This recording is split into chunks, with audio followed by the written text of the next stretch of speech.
The adjustments that we see correspond in many ways to our vision. That is the Kremlin spokesperson, Dmitry Peskov, talking about the national security strategy that Trump and the GOP just released. Sean Walker just put out an article in The Guardian titled Kremlin Hails Trump's National Security Strategy as Aligned with Russia's Vision.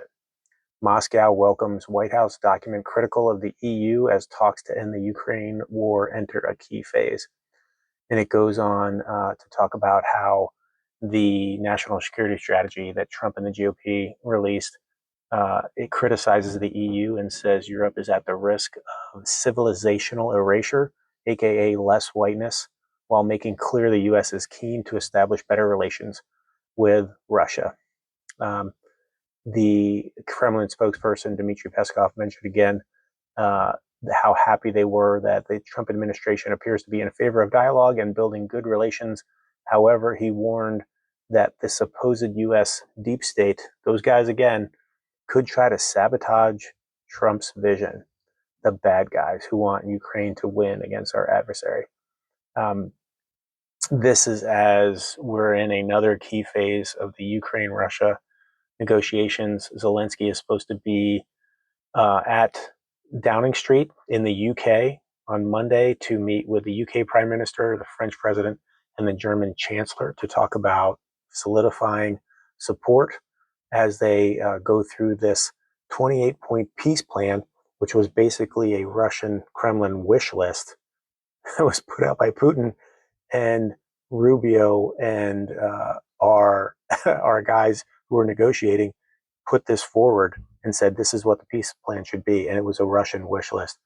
So it goes into a lot of that, and then the fact that there are a couple points that are remaining that are really big, and this is from Keith Kellogg, who is the Ukrainian envoy, saying that, hey, we're really close, but there's two outstanding issues: territory and the fate of the Zaporizhzhia nuclear power plant. So if you give up the power plant and you give up territory to Putin, then we can have peace. After the motherfucker invaded, after Russia and Putin invaded Ukraine, if you give up your territory and let him have what he wants, then we can have peace. This is the kind of bullshit after pushing, the 28-point peace plan, which is a Russian wish list. And now, Putin has come out and saying like, I didn't really like this. I didn't really like that, because he's got to push back because there were so many Republicans who were like, what the actual fuck is going on? And so he's willing to see like little minor shit.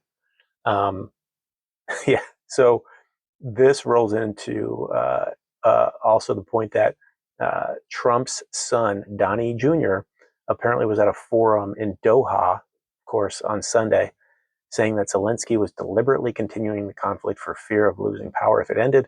And he said the U.S. would not be the idiot with the checkbook any longer. So he's playing that game now. Like we won't spend 5% of our national defense budget to ruin Russia because Russia's our friend.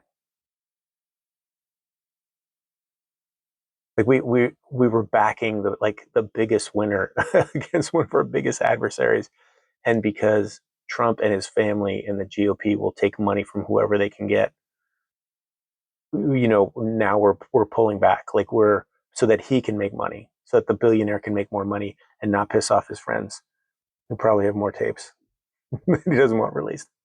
So that's the situation right now. Is basically the Kremlin, Putin, Russia are in absolute love with Trump and the GOP's current guidance for our military and where we spend our resources and our money. They love it because it plays into the culture wars. It avoids backing Ukraine. It doesn't do jack as far as Russia is concerned. No pushback. It's not like they're even treating him as an adversary, even though, of course, they went in and helped in 2016 to get Trump elected. And that was discovered by a bipartisan Republican-led Senate committee that figured that out, along with all of our intelligence agencies. So there you have it.